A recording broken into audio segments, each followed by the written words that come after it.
Good evening, everyone, and welcome to RosieCon Book Festival 2021. Thank you for joining us this evening. My name is Diane Rogers. I am the school librarian at Ben Davis Ninth Grade Center in Indianapolis, Indiana. I am also the founding member of RosieCon Book Festival.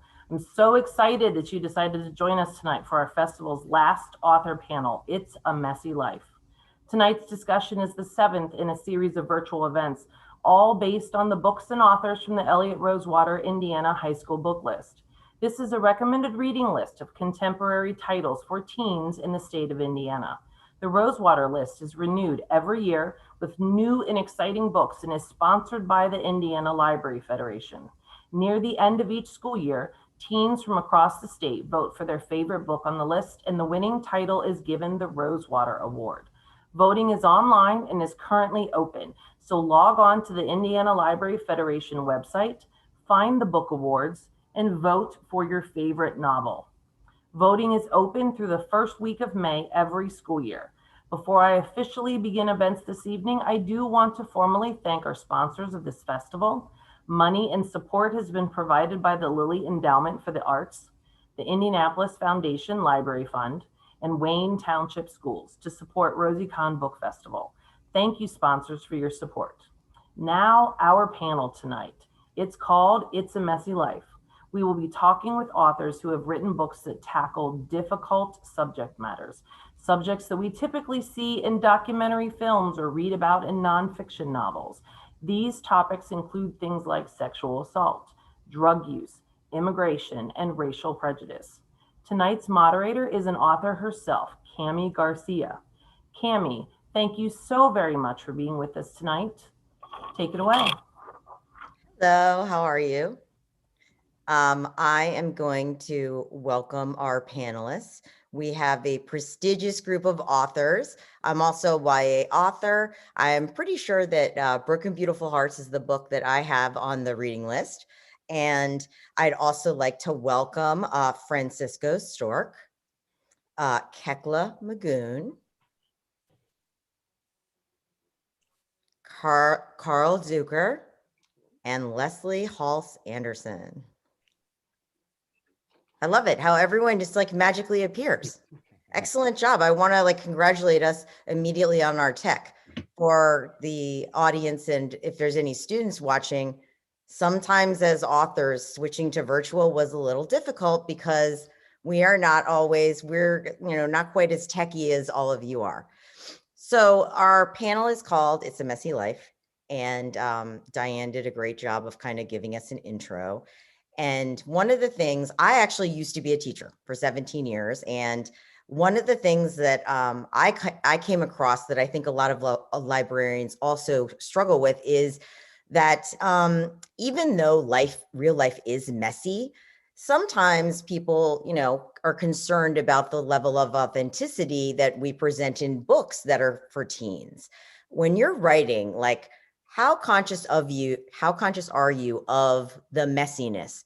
Do you really try to do kind of the most authentic portrait possible? Or, do you censor yourself a little bit? I can't resist but to ask Lori this question first. Thanks, Cami. And thanks to everybody for joining us. This is super fun. Oh, sorry, Lori. I was also going to say, when I start with you, will you just tell us also, your most recent book, or whatever you'd like to say about, you're so fancy. I was immediately thinking like, everyone knows who you are, but still tell us of your many books, what your most recent title is, and then tell us how you feel about being authentically messy. Yeah, it comes naturally. I'm here because of the Speak graphic novel, which is illustrated by Emily Carroll and was my first graphic novel attempt. And it was really fun. I just loved working with Emily. My most recent book, I had another graphic novel along with you, Cami. We both have done graphic novels for DC Comics. So I wrote a Wonder Woman graphic novel, which was so much fun. Very messy, lots of messy stuff in it. And I also recently came out with my memoir that's told in verse. That's called Shout. I get really frustrated when people get like anxious about like dark things in our books and stuff. Because I was like, if you really care about teenagers, why aren't you working to make their lives better instead of fussing that we're writing books that reflect their reality? And the truth is, like, often we are all criticized for writing books that are dark or depressing. Which is, we're just holding up a mirror to our society and to the challenges facing teenagers. But I also want to point out that if you read our books, at least mine, you find triumph, you find hope, you find resilience, you find energy, you find struggle. Yeah, we all struggle, especially when you're teenagers. But to write anything less than the truth, to be anything less than authentic, would be dishonest. So I try not to do that. Totally. So Kekla, I'm going to ask you the same question. Can you just tell us a little bit about, either your title on the list or your most recent title, whichever book you'd like to tell us about, and tell us kind of what is your approach to writing messy, writing authentically for teens? So my book on the list is The Rock and the River, which was my very first novel. Oh. And it's a historical novel. So it's set in the civil rights era, 1968 Chicago. And it's about a boy whose father is a civil rights activist. And then his older brother joins the Black Panther Party. And so my character is caught between these two seemingly opposite ideas of change and trying to find his place in that movement, in that place and time. And to bookend my novels, my most recent YA novel is Light It Up, which is a contemporary novel, and it's told in multiple viewpoints. There are 15 viewpoint characters in this novel, and they tell their story in vignettes. And it's about the police shooting of a 13-year-old Black girl in her community, and the community response, particularly the young people's response, the organizing response, and the protest response that happens in the community after that tragedy. And, for me, I write a lot of different types of stories, but they all have some element of that same question that I started my career with, like, who am I going to be in this moment, in this pivotal moment in our nation, right? Whether it's 1968 Chicago, whether it's present day, let's say Minneapolis, right? Or any number of other cities around the country where we experience trauma repeatedly as Black Americans. And, that is where the authenticity comes for me, is looking at how we've struggled for many years through these same issues, how they keep coming back, how they have never gone away, how we've confronted them historically, how we are confronting them now, and the ways that we chart a path toward justice through the many, many obstacles that are in front of us. And for me, that's a very, very authentic experience of being a Black American, just organically. And particularly, I'm interested in representing, to the extent of my ability, representing a teen viewpoint, and hopefully inviting young voices into that conversation in communities, in schools, in families around the country, and hoping that we can change the landscape of the conversation and the landscape of our nation through those young leaders. And so I hope that the books that I write help contribute to that conversation and help inspire and empower and give them models or sparks, I guess you could say, for the change that they want to go out and make. So well said. I love that. Everything you said. You two are both right. Like, I feel like teens especially need a mirror. And they also need to be able to, I feel like, as someone who taught your book, Lori, and Kekla, your book sounds like a book I would have taught if it had been out. I feel like, it does give them an outlet, and it also kind of gives them permission to know that you can be angry, frustrated, upset, to have feelings. Francisco, will you tell us about either your book on the list or whatever your most recent book is? And also, like, what is your approach to writing authentically about these kind of real life messy issues that all of us deal with in our novels? Sure, thank you. I just want to say how honored and happy I am to be on this panel. I think it's the first time that I'm not 40 years older than the other panelists. maybe just 30 years older. But thank you. The book that's coming out in May is called On the Hook, and it's a story of a young man growing up in the housing projects of El Paso, Texas. Hector is very intelligent, He's on his way to being an engineer. He is the captain on his chess team. And most of all, what he wants to do is get his family away from the violence that surrounds the place where he lives, and he's very intent on not being on the radar of that violence. But unfortunately, he gets on the radar, and through a violent confrontation with another boy, he ends up in a reform school in San Antonio. And what I wanted to do in this book is really kind of reflect the authenticity, I guess.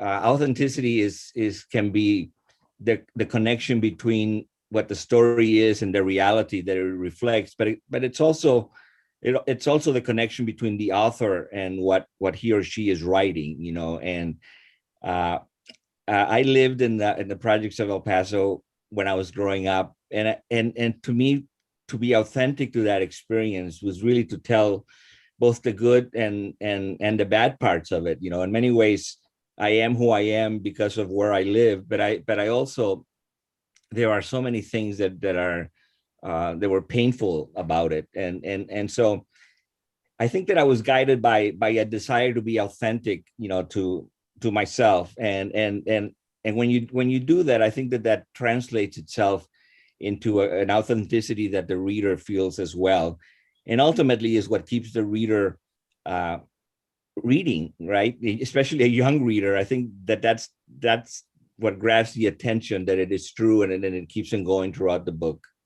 Absolutely. So yeah, I feel like when I read, sometimes when authors will tell me something is based on their life, it's like I couldn't put my finger on it, but you can feel like that heartbeat in the book. And I think that's what you're talking about. And I love that. Carl, will you also tell us about whatever book you're going to be talking about, and tell us kind of how you approach authenticity and allowing the mess into your stories? Well, thank you for having me here. This is the one Golden Arm, remember the title, is the book that I most recently finished. And I write sports books. And one of the things that's happened over the years is sports used to be this really kind of equal place. The kids went to school, they played on their school teams, and everybody was on the same equal field. Well, over the years, like everything else, it's changed. And so Golden Arm deals with a boy who's poor. He lives in a house in a trailer court that's going to be sold for condos. He has lousy coaches, and he's trying to get noticed. He's got a great arm, and he knows he has a great arm, but he doesn't have any coaching, and all these kids around him are on select teams. They're getting extra help everywhere, and so this tremendous inequity is what he faces, along with now being totally booted out of his home. So that's the messy life that he faces. And as a person who loves sports, seeing this happen to sports has been not too pleasant. As far as the authenticity goes, I mean, I won't repeat. It is crucial to everything. I taught middle school for 35 years, and one of my first book actually, On the Devil's Court, got some people in trouble that used it in their classroom. And so maybe I'm a little different in that I don't know, censor is not the right word. I always say to myself, okay, is this crucial? And is there a way I can write this so that I don't get anybody in trouble? And so I do try to take a spot where the child is, or the young adult is, and if they know something, they can read into what I've written and they can follow it. Like in Swagger, which is about sexual abuse, they can follow it. If they don't know, they know something's wrong, but they might not know exactly what's going on. So I do make an effort to do that. And it has worked in some cases, and in other cases you work really hard to do this and people still get in trouble. So you can't make everybody happy. Yeah, that's so true. And, as have been writing YA for so long and watching all of this happen to all of you and, my colleagues, I also think it doesn't matter how tame a topic is, there's always someone who's going to find problems with it. Yeah. So I think, that's why, it does take a level of bravery. I always say, because I write both, contemporary is way harder to write for me than fantasy. Yeah. You know, I had a school in Florida, in Florida where they passed the book out to the entire school. Some kid took it home, and the next day they came to school and they took them all back. So it's you know, you can try your best, but it's a tough situation when you've got people that don't want kids to really have authentic books in their hands. yeah. And Lori, I'm gonna briefly just segue because I want you to respond to that, because I've been on panels with you recently, and you have a really, I think, very gracious attitude towards why you think that happens, which I actually share with parents often when they talk about having concerns about a book and what the topic is. So will you tell us kind of where you think that comes from? And obviously not when we're just talking about blatant racism or that sort of thing, but just the parents that are like, my child's not ready to read about abuse or a fight or a reform school. Right.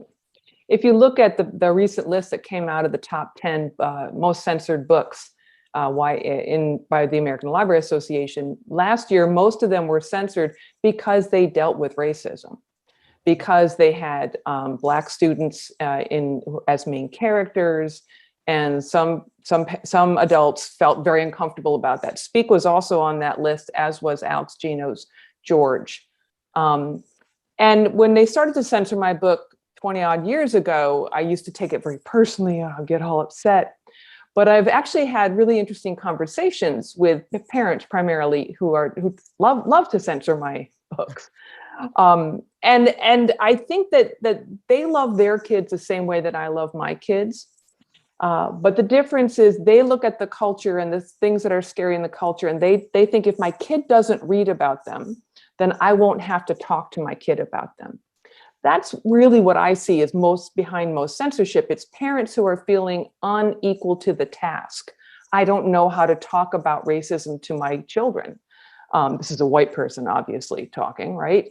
And they're confused. And what's really terrible about that, because I know these parents love their kids, right? We all have people we love in our lives.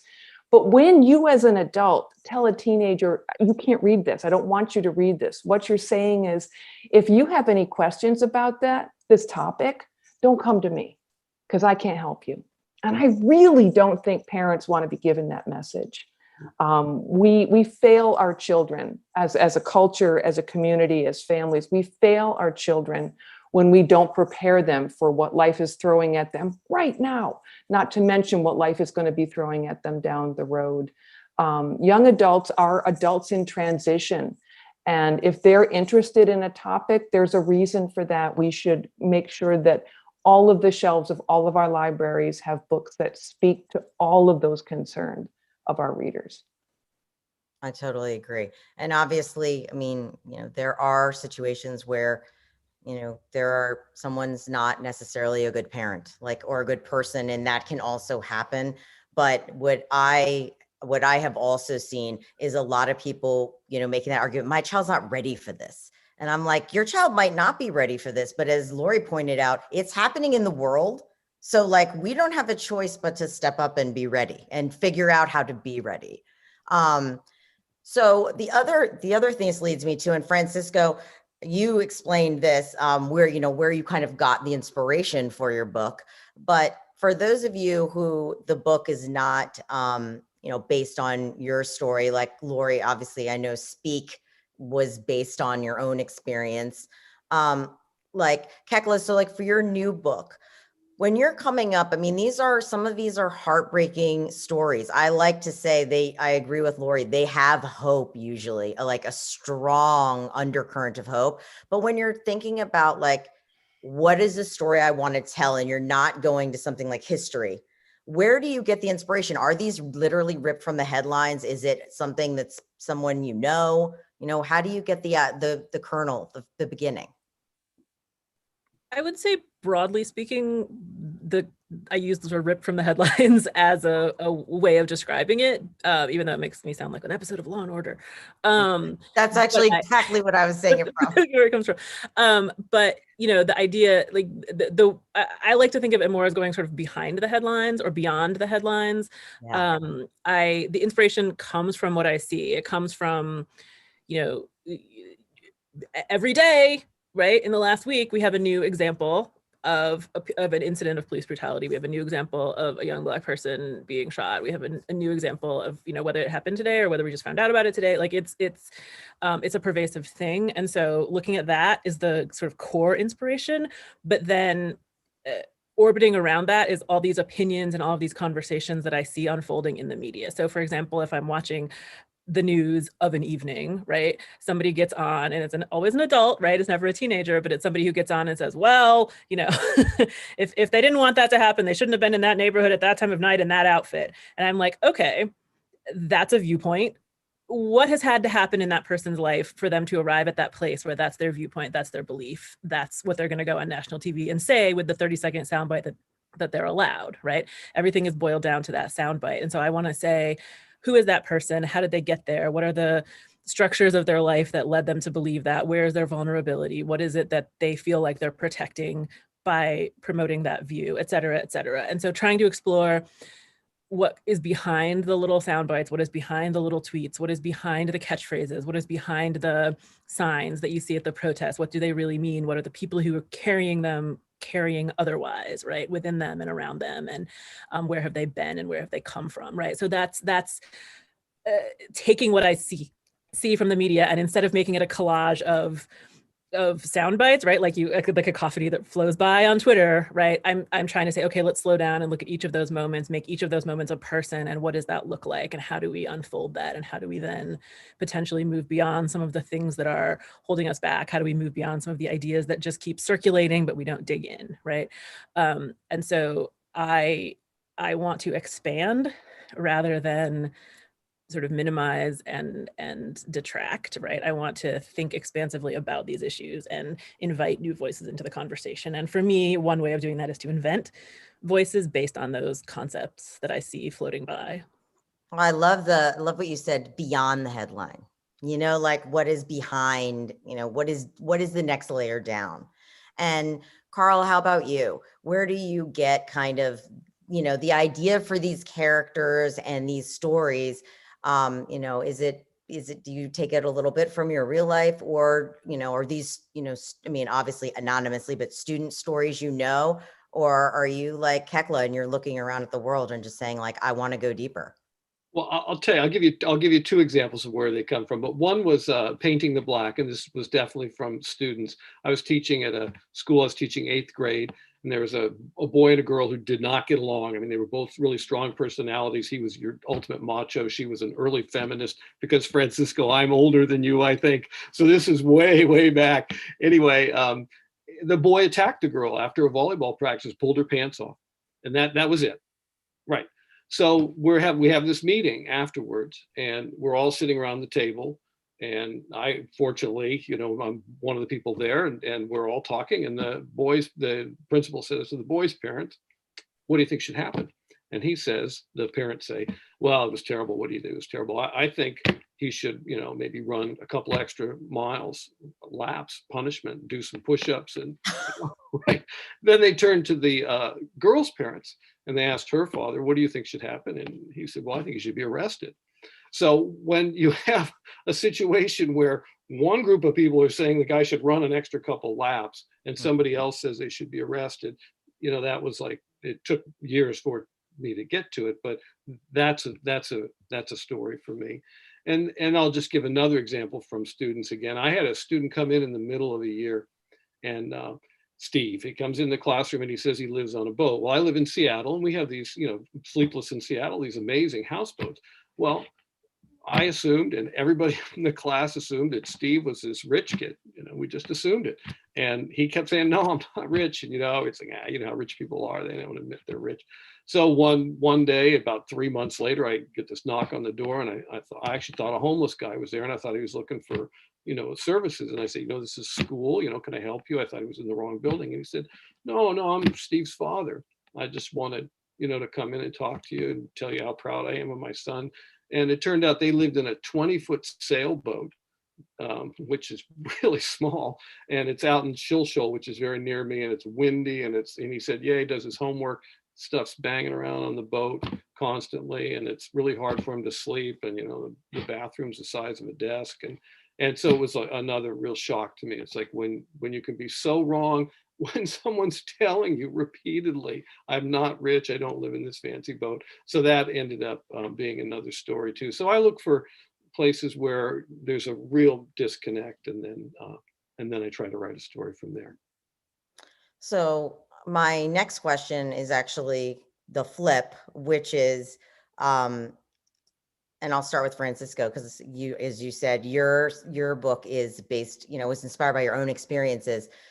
First of all, like, how much of your book yourself do you put in your book when it is inspired? And then also, if you have books that are not, about your own experiences, but they're still contemporary and they're still kind of messy and gritty, are you still putting a little of yourself in those too?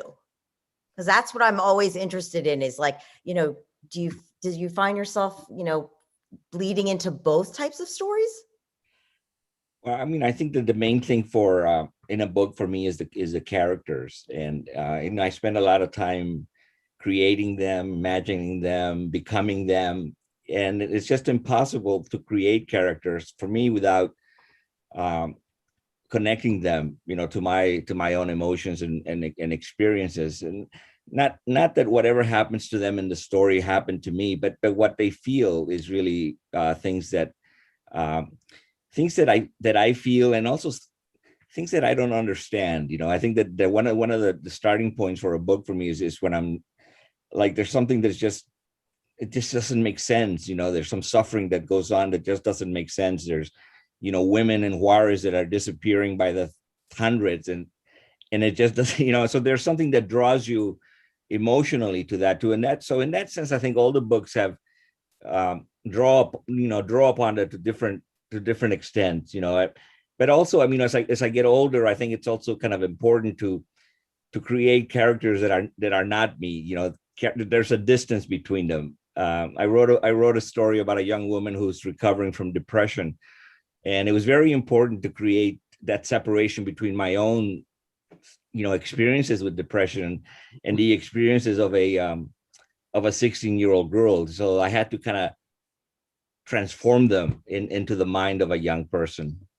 But you still can find, I'm sure, you can use your own experience to kind of guide your story about the girl, Yes. Which is nice too. So you do have a little. How about you, Lori? I know obviously Speak was based on your experience. So that obviously came from your life, and you can talk a little bit about that, but also, how much of you is in your other stories? Because you deal with a lot of different important social injustices. And I mean, I immediately, like, when I hear about a girl, someone pulling down their pants in public, I mean, those are things that, like, Yeah. pierce my heart. Right. And yeah, it's interesting. Speak was not my experience per se. I put that into the memoir, but what I used in Speak was my emotional truth. They're very different situation that the character and my family was a really different dynamic than her family. So I guess that in some of the stories are ripped from the headlines of my life, if you will. The Impossible Knife of Memory is kind of my experience growing up with a veteran father who had PTSD from his war experience and drank as a result of that. But put into, a generation that's younger than mine. But then there was also, visiting high schools is I've learned so much from high school students, bless them.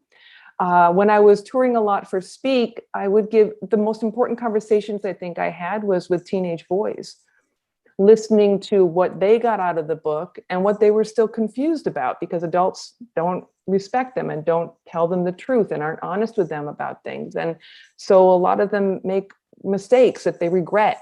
And so that kind of whole messy thing about being a teenage boy, that I put into a book called Twisted, and I was writing outside my gender for that, so that required a lot of extra research and a lot of extra readers to make sure that I hit the mark. So I get stories from going to schools. I get stories literally from reading the newspaper, and sometimes my heart will send up stories. I love the idea of that.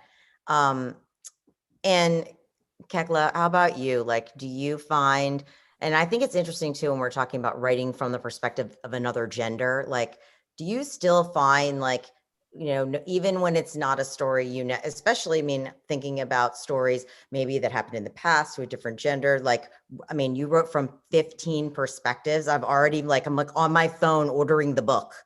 I don't know that I've ever read a book with 15 perspectives. It sounds phenomenal. So are you channeling a little of yourself and your own experiences into all of these stories and characters? I think, I mean, the sort of writerly answer is there's a little bit of me in all of my characters, right? And I think that that's true. I think that playing with a huge cast of characters like this, whether you're writing from their viewpoints or not, allows you to kind of play with different aspects of your identity and different things that you've felt or experienced or seen or sort of even been on the receiving end of, right? These characters there are several that have very distinct traits that are things that I share, but they're broken up over different characters. They go through experiences that I have an emotional, like Lori said, the idea of an emotional authenticity to that moment. There's the character Zeke in Light It Up is like his first scene where you meet him. He's a college age Black man and he's driving his car on the expressway and he sees lights in his rearview mirror and like that, like flashing lights, right? Police lights. And even though so he pulls over and like he has this moment of terror of like, oh my God, they're pulling me over. But like right before that, it was like he was thinking about how he's always driving exactly the speed limit because he can't take that risk. And like he wants to drive fast. Like what kind of freedom would that be? Like how cool would it be? Like I can afford the cost of a ticket, right? I don't even know how much that is, but like I can deal with it, but like I can't take the risk. And so he drives the speed limit and then he sees the flashing lights, right? So that's definitely an experience that I've had, not of sort of being pulled over, but like the fear when you're driving on the expressway, like it is always in my mind, even though I'm light-skinned, I'm a woman, not that being a woman seems to matter in this landscape, but it's a different thing, right? And yet I have that fear every time I drive anywhere. Like, do I have my wallet? Like, what if I, like, at the terror of like, oh my gosh, I left my purse at home and I have to go back and get it. Like that fuels those scenes, even though Zeke is a wildly different character than I am in many other ways. And so I use big picture fears, right? Like that in specific scenes. I use the experiences of things like loneliness, right? That plays out in a lot of my different characters' lives in different ways, some of which are exactly parallel to mine and some of which are not, but I have that emotional experience of what that feels like to be lonely, what it feels like to struggle with your identity, what it feels like to try to be someone who makes a difference and not really understand how to do that, how it feels to stand in a crowd and have to decide, like, am I going to pick up this bottle and throw it or not? Like, and those emotions come from certainly emotions that I felt either in those similar situations or other situations, but it's not that the things that are happening to my characters or exactly who they are is exactly who I am either. But I feel like that authenticity, that emotion has to be real, whatever else it's drawn from, because I think that it feels shallow if it's not. And some of the characters is harder to get into. I have a character who's he doesn't, not from his own perspective, but from his girlfriend's perspective, he's an abusive character. I go into the perspective of the daughter of the police officer. I go into, there's a lot of different perspectives that I don't share and that are a struggle for me. But that's part of what I think we need to do to move past these issues, to move through these issues, I should say, is to be able to see each other's humanity through the surface. And that's the challenge to me as a writer. That's the challenge I pose to my readers. And that's the challenge that I think we face in looking at each other more authentically as humans. Absolutely. And so, Carl, that kind of leads me to my next question is as a teacher, one of the things that always struck me as so important about putting these kinds of books in front of my students, whether it was in the classroom or, just availability for them to check out and take home, is the idea that, exploring these difficult topics and stories is, how we create empathy. And, you know, it's something I always believe, you know, it's how we create empathy. It's how we, you know, what Kekla's talking about, it's almost like, you know, literally being able to step into someone's shoes, and that's not possible. But sometimes, especially if you're in a first person book, like when I would, you know, when I would read with my students, you see that light goes on where they're thinking to themselves, like, wow, that would be scary, or that would be terrible. How important is, like, you know, are you thinking about building empathy? How important do you think, you know, our contemporary landscape of books is important in building the kind of empathy that we clearly need, you know, at least in our country right now? Yeah, I think that's one of the major parts. And you know, kids are lonely. You know, what Lori said earlier. I mean, they don't, who are they going to talk to? You know, and even when you censor books, and then you're saying, well, you can't talk to an adult about it. Well, particularly with boys, they can't talk to their friends about it. You know, I just finished a section I'm writing, and the mother says to him, you know, how's your friend Stevie doing? And the boy looks at like, well, I don't know, how would I know? And she says, you know, okay, you got a Y chromosome, but you know, you can ask every once in a while and find out how people are feeling. And part of what, you know, I think books do is to give people permission to say, oh, you know, this character that I'm reading about is lonely, and you know, maybe it's not so bad that I'm lonely, or this character has made a really stupid mistake and I've done some really stupid things. How do I get out of it? What do I do with it?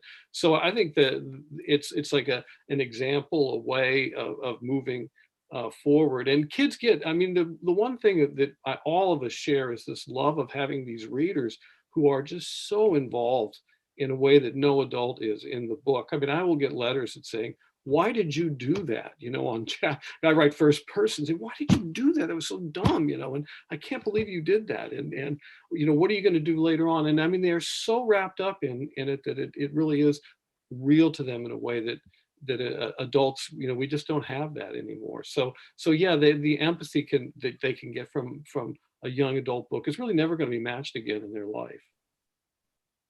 Totally agree. How about you, Francisco? How do you, you know, how do you think our kind of books that we write and our peers are writing in contemporary particularly are hopefully helping build empathy? How important do you think they are in that kind of ongoing humanity conversation?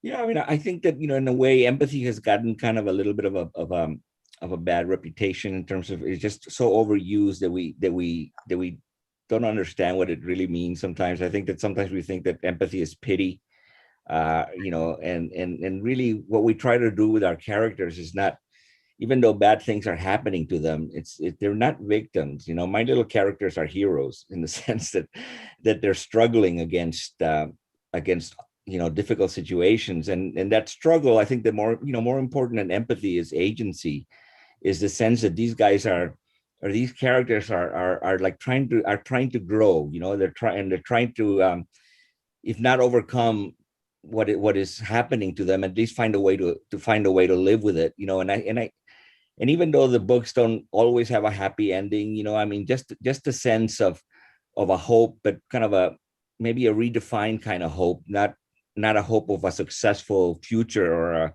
happy future, but just a hope that I'm going to be able to make it in this situation. I'm going to survive, you know. And so those, I think, what a realistic book does for a kid, you know, is that they feel this sense of agency and power. At least I hope they do, you know, when they read the books, the kind of books that we write on this panel. I love that. So, Kekla, I'm going to kind of change the question now. Francisco inspired me. Like, what is the one thing, kind of, he's saying agency, like, what is the thing you kind of want your readers to be able to take away? You know, is it empathy? Is it agency? Is it something else? Like, I'm kind of springing this one on you. It's like an unplanned question, but is there even just an emotion that you want them to be able to experience having read one of your books? I feel awesome. Like, I came up with a really, like, I stumped you. Yeah, I think I was trying to think if I had a different word other than agency. I'm not sure if I would have come up with that in a vacuum. So I'm trying to think about what I would have come up with in a vacuum. But agency is a good one. I think it is tied into that. I think it's the way that I usually frame it in terms of, when I'm talking specifically to my readers, is the idea that everybody can make a difference no matter who you are, no matter how small you feel in the world, right? And I do think that that's tied in with agency, this idea that you can be one of the crowd, and that matters, because if you weren't there, it'd be a slightly smaller crowd, right? And it doesn't feel that way when you're the only, when you're like one small person, right, in a big space. But we place such an emphasis on heroes in our culture, which is a whole other is a whole other track that can take us down. But we place a really big emphasis on sort of heroes and the idea that somebody should be a celebrity, or that those are the people that make a difference, right? Are the people who make these huge contributions, like the person standing at the front of the crowd, the person with 1 million Twitter followers, the person who is sort of the bravest and the biggest and the strongest and the most noticed, and the person that's going to get biographies written about them and articles written about them and stuff like that. And so I try in my work to focus on characters who are ordinary, for lack of a better word, right? Like, I'm just a kid, I'm struggling with this, I don't know if I should show up to the demonstration or not, I'm not going to be the leader, I'm not going to be at the front, how much does it matter, and how do I be someone who makes a difference? And so trying to reframe the idea that in order to be someone who makes a difference, you have to be the leader, you have to be the big person at the front. And so that, I think, very much ties into agency, the sense that you can be yourself, you can use your strengths, you can go out into the world and you can be someone who changes things, and that is a really, really powerful thing to think about and realize and learn in the course of your life, especially sort of the younger that you learn it, because you have more time, hopefully, right, to go out and do those things and to make those changes and to set your mind on a goal, and to be, continually putting drops in the bucket of whatever change you want to see, whatever goal you want to reach, that you can do it inch by inch, and that's what it means to show up every day. And so when I write 15 different characters, it's like they all have to be there for the story to work, right? Yeah. And that, one of them is a 12-year-old girl who's just like, oh my God, my friend was killed and I don't know how to walk around the neighborhood without her, right? Like, that feeling is important, and it's given voice in this novel, along with a lot of other experiences that are seemingly small and perhaps wouldn't fuel a novel in and of themselves, right? But those voices are still important, and those stories are still important. And I think that the reader emerges from the narrative feeling like their voice also matters, because their voice has to weave together some of the pieces of the story in order to make it make sense. And some readers are really uncomfortable with that power that they're given to shape the narrative and to make some decisions. I get these messages like, what happened after this? And I'm like, I don't know. What do you think? I made up the story. There's no reason that my answer to that question is any better than yours. And they're like the power of just even being able to help create the story is kind of mind-blowing to some readers. I love that, though. Like, you have to participate in this narrative. Like, you have to be part of it. Laura, you talk a lot about hope, and I like also Francisco mentioning that you don't have to have a happy ending for a story to offer hope. Like, what role do you feel like hope plays in your stories, and why is it important to you? And does it equate a happy ending? No. I mean, I think that Hollywood has really messed us up for so many reasons. But one of the things that films do is that they give, especially younger people, this false idea that everything gets tied up at the end in a pretty bow. Yeah. And that's wrong. You get these moments, I think, throughout your life, regardless of how old you are, where it's like, phew, I just came through the fires. That was tough, but I got through that, and now I'm on to the next thing.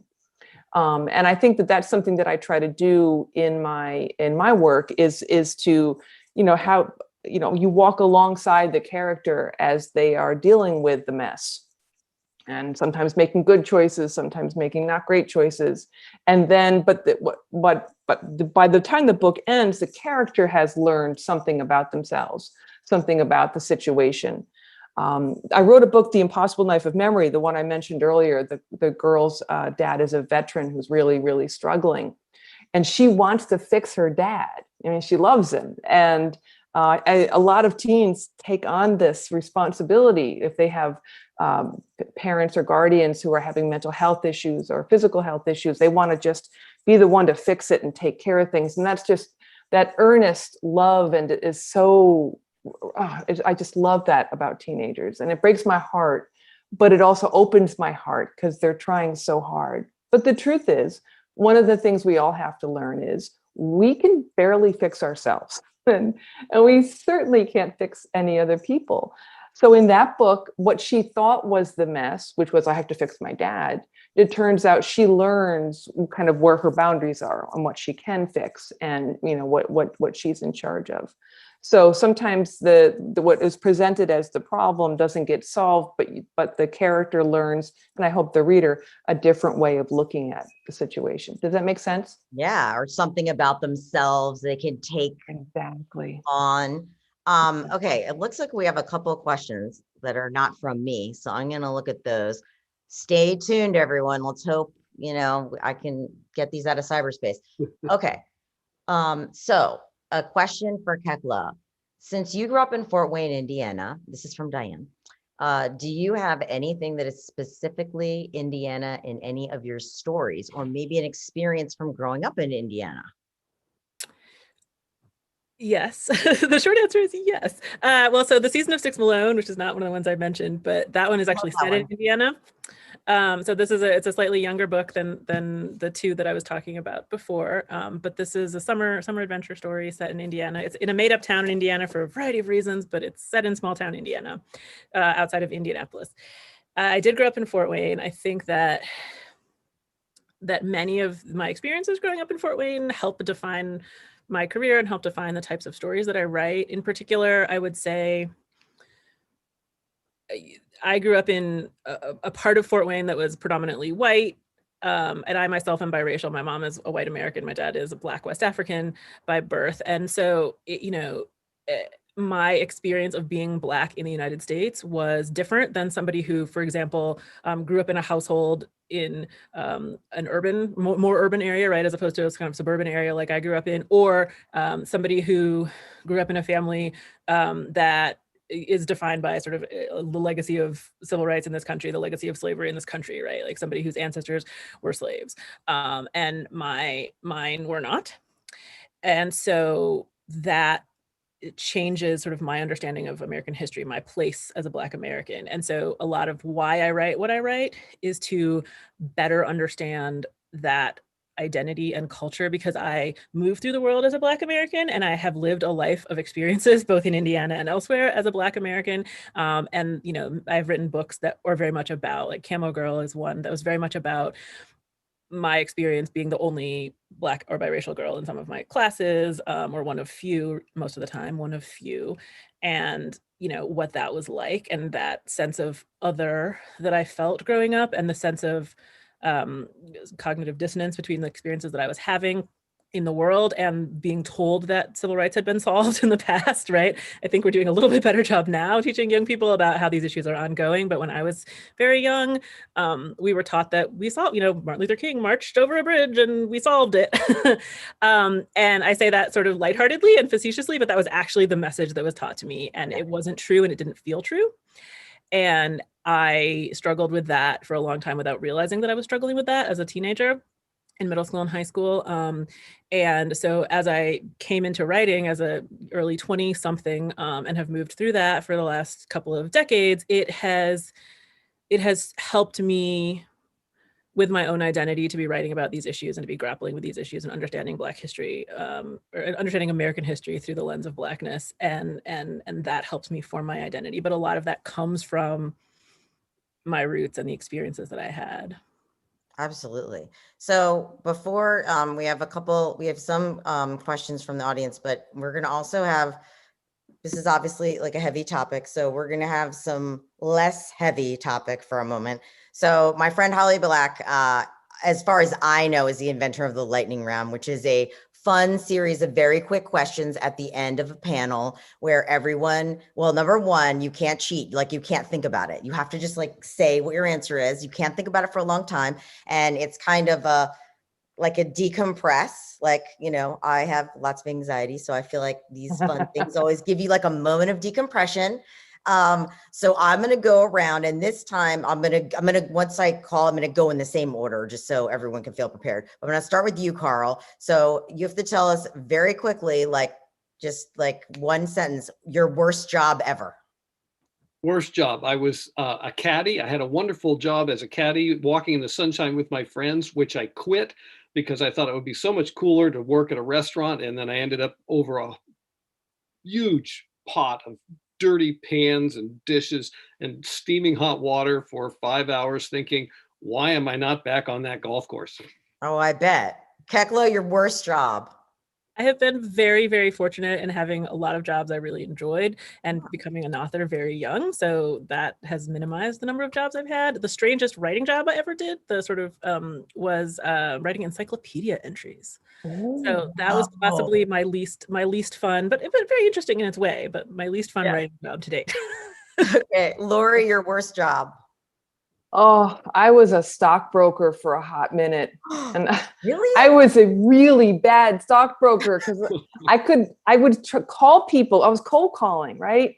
And I would try to get them to give me their money, and I would invest them in stocks that I knew nothing about. But usually by the end of the phone call, I would say things like, no, you shouldn't be investing in stocks. You should put that in a CD. You can get a good rate now. I didn't last long. Francisco, how about you? Yeah, I mean, I was a lawyer for 33 years, so I was Wow.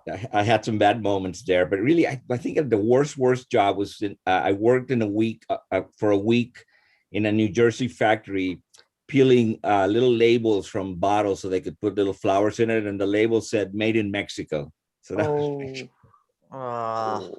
My worst job was, now I preface this by saying I cleaned houses all through college, but my worst job was at a speed cleaning service. So I don't actually mind cleaning. I'm a great house cleaner, but the three of us cleaning like a mansion size house in 2 hours or less was like and usually sometimes we would get move outs.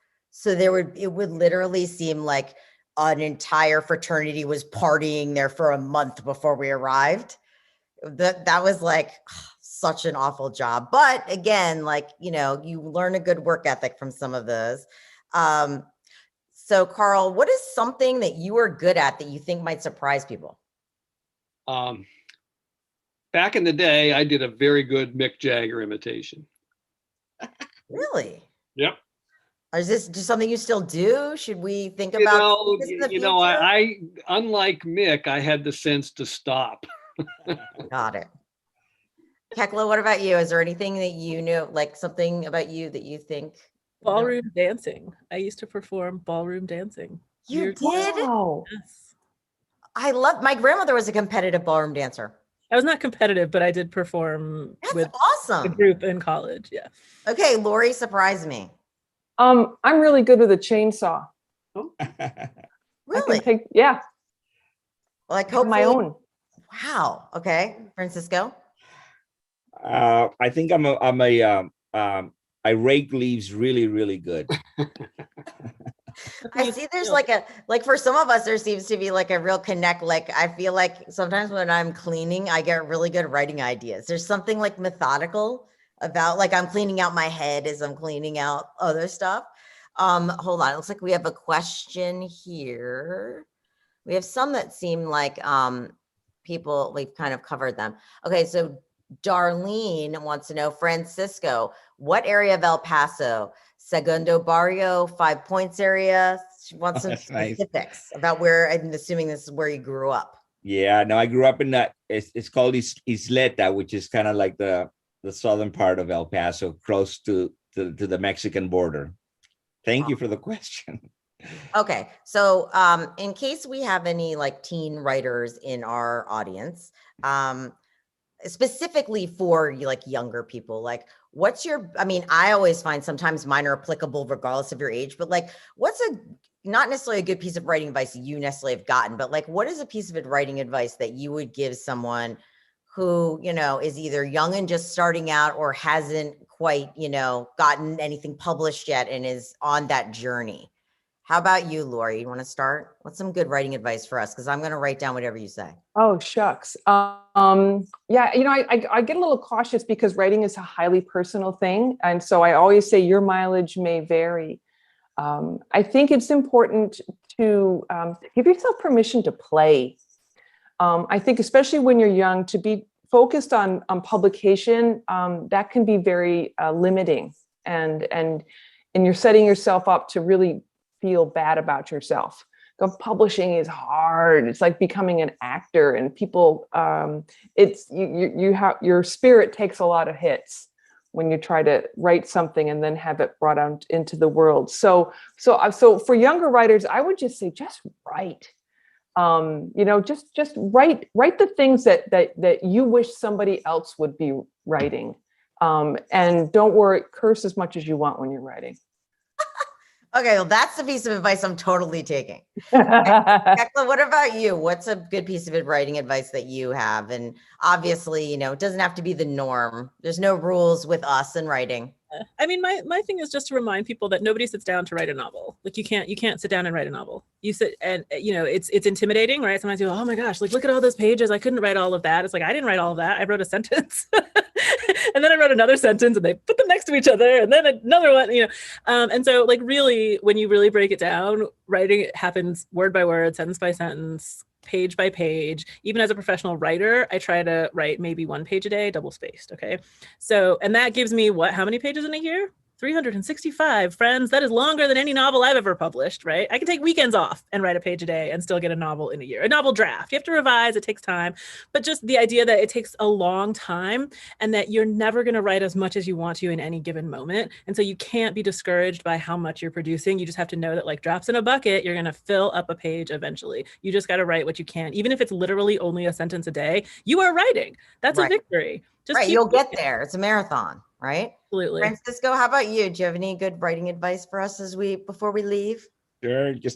I think look at writing as not as a publication, as Laurie said, but as a way of life. I mean, this is something that's part of who you are, and you're going to be doing it the rest of your life. Try to structure your life, get a job that allows you to make a living in a reasonable way, and just think of it as something that is worth doing for its own sake. Definitely. Carl, how about you? I really like what everyone said. The only thing that I would add to it, what I say to young writers, is that fragments are really okay. That if you start a story and it's starting to go wrong, and it's going wrong, pursuing it just makes you dishonest, which is the end of all writing. So it's really perfectly okay to start a fragment. It's like practicing sports, which I love. If you practice, it never hurts you. And, it just never hurts you. So putting it aside when it goes off the rails is a good idea. So I am going to hand this back over to Diane, and thank you all so much for, sharing your heart and hope and great writing advice with us. And I agree with all of this writing advice. And I always tell people, like, I wrote a book by accident. So like, if I can do it, you can do it.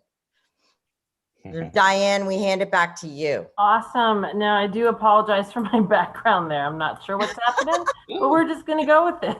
So I see what you all are seeing, and I'm like, oh, it's fireworks, maybe sparkly things. But that was an awesome panel. Thank you, everyone. Thank you, authors, and thank you, our moderator, for participating tonight. So Laurie, Carl, Tekla, Francisco, and Cami, I appreciate your attendance tonight.